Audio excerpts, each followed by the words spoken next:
If you have a inkling that this may be an issue, this invisible wall, this gremlin that you do not understand, they say that insanity is doing the same thing over and over again and expecting different results. Yeah.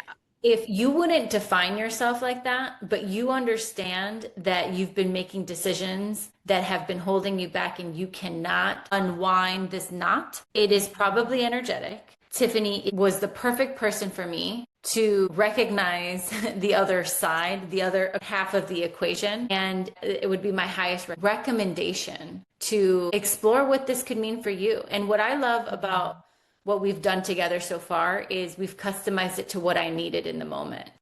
Welcome to Embodying You, a podcast of spiritual exploration where nothing is off limits. You'll hear raw, behind the scenes stories from people awakening to their soul's path and how they became the healers, mystics, and intuitives they are today.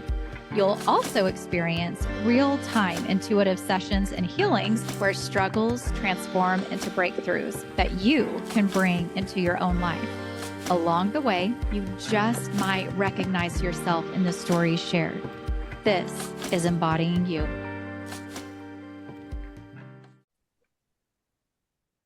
Hello, and welcome to this episode of Embodying You. I'm Tiffany Hart, and today I have a very dear friend of mine, Mica, here to share her experience, just really to share her experience of where she was with intuition and energy work and whether she trusted it or not, or believed in it or whatever, and to where she is now.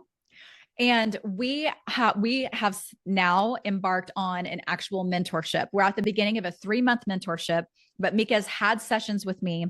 And then we have also trained in intuition together before she started having sessions with me. So we're just going to have a conversation.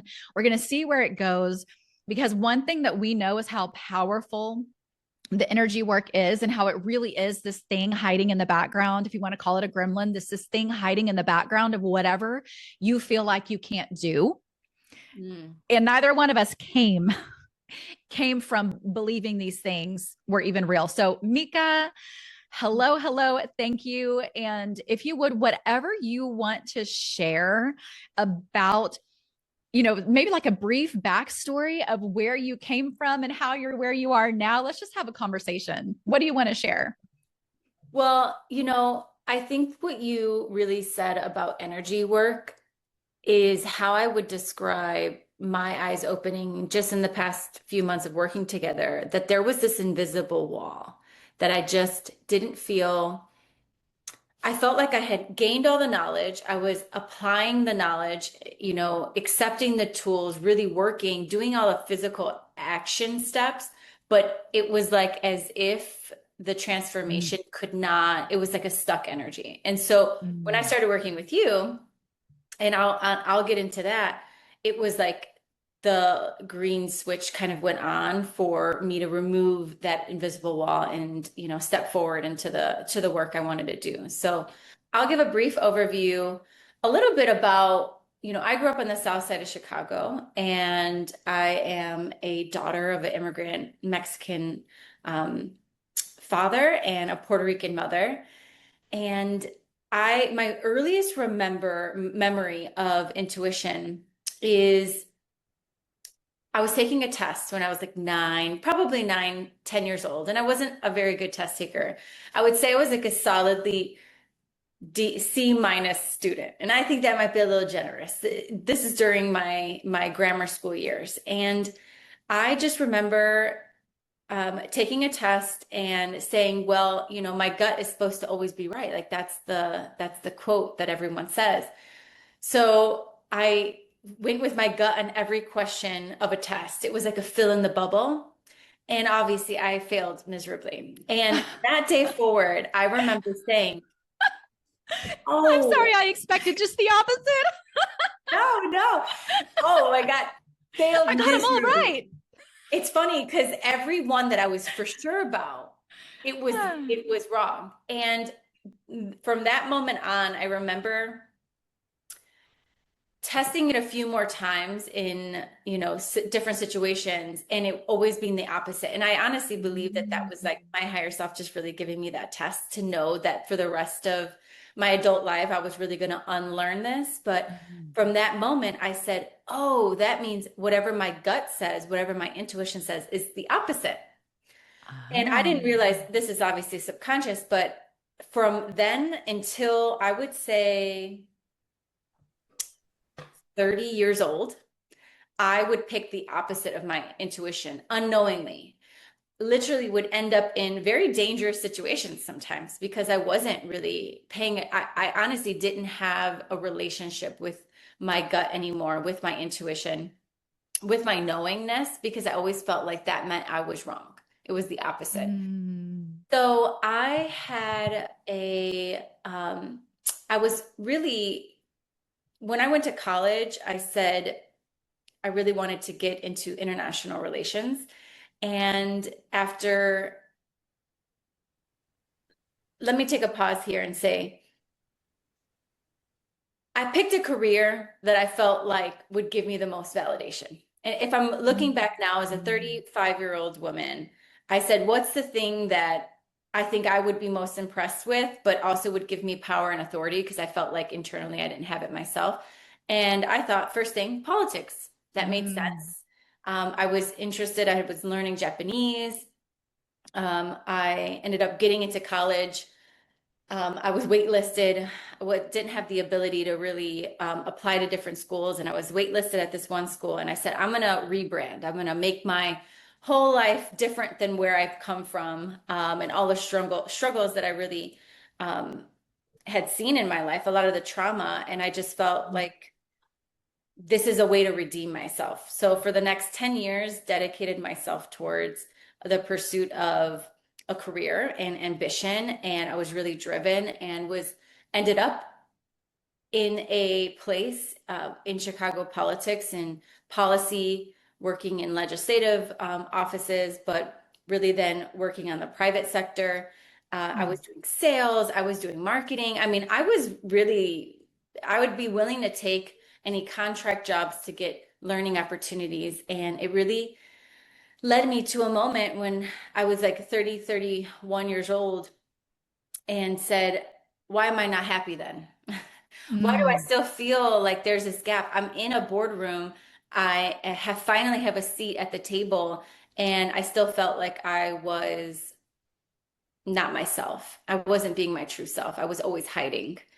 And that's when I started to take a moment and reevaluate. I ended up having an awakening because I went on a retreat and realized I need to take the steps to really sink back. I literally had no um, knowledge of my body. If I had the flu, I didn't even all I knew I was sick, but I couldn't tell you if my throat was, it was that pure Mm. disconnection from my body. Yeah. So that's where I'll kind of tell a little bit of my story in the fact that I'm here now.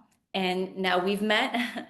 I was training my intuition while I met you, and that's where the work really began. So give you that little overview. Yeah. Yeah. Okay. So one thing, let me just tune in here because it feels like there's one piece. Let's talk for a second about, you said that you had this successful career. Like you said, you were in the boardroom, you had this seat at the table, and along with that potentially comes financial success. So you had on paper all the things, but you didn't feel happy. So there, it feels like there's something that wants to be said around that. Will you take a moment to describe what did that feel like? What did it feel like to go to work and think, oh, okay, I'm doing everything right. And then all of a sudden to realize like, what the fuck? I am not happy to admit it to yourself. I mean, that is a huge step to even admit to yourself, I am not happy. And Mm, then if you'll touch on the retreat too, it feels like just talk a little bit about that. absolutely. Yeah. So I would say when I realized on paper, I was happy. I had all my goals, and I was very tactical about approaching goals. I have benchmarks and I was checking things off. I literally have this notebook system where I make boxes and I check off my tasks. And I felt like my whole life was me chasing. And I realized when I hit the boardroom and I finally had this job that on paper I said I always wanted. And I realized I was only just re-upping every time I gained a goal. Like that was I think that's when I started saying, I'm tired. Wait a minute, I've never even congratulated myself on all the work I have done. And the when I really realized like the happiness factor, it was the fact that I was one way at work. I was a totally different Mm. person at home with my partner, or if I had a roommate at the time. I was one way with my girlfriends. I have five very close girlfriends um, that I've had for, over 20 years. And then my family literally knew nothing about me. My mother, father, siblings. I remember, they're like, "What do you do?" I hid a lot of myself from these different groups of people because at the core of it, I didn't want to be judged because, Mm. I wasn't really my true self in all those ways. There was little pieces that were right. So I heard about a retreat center called Rhythmia in Costa Mhm. Rica, and it was to use the medicine ayahuasca to really deep dive into the work that needed to be done to either move through trauma. It could be used for many different ways. And I just literally, I heard it on a podcast. I felt really called to call the same day. They had one opening and it was over my birthday. It was a week over my Mm. birthday that year. And I just felt like these are the steps that I needed to take. I took a risk. I went by myself. And it was the beginning of really me going on this path to redefine and reseek myself. Mhm. And I think during that experience and looking back, I would probably define it differently. But when I was there, I was like, oh, while on the medicine and I was doing integration sessions during the day, I was putting two and two together. Okay, my trauma link here led to me being really overly, I had to be perfect at everything. And Mhm. that met my goals, that met my career, that meant my partner. I was like, how can I make you even perfect? What do I need to be doing? Like I was constantly tinkering. It was no fun anymore. Literally, it wouldn't be fun, to even hang out with myself. So, like, why was that? So, I can go on a laundry list of the things that I learned, but I really found that I had the ability to use my intuition and recognize it as a gift. And that led me for the next 4 years to pursue mentorships, work with very specific people. I only work with people I Mhm. feel really called to, and they all have different modalities.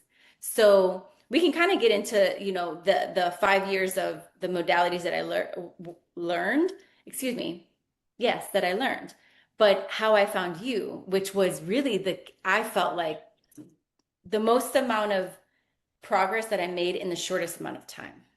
And that's Oh, energy work. That's really energy work. So, whew. Oh my gosh.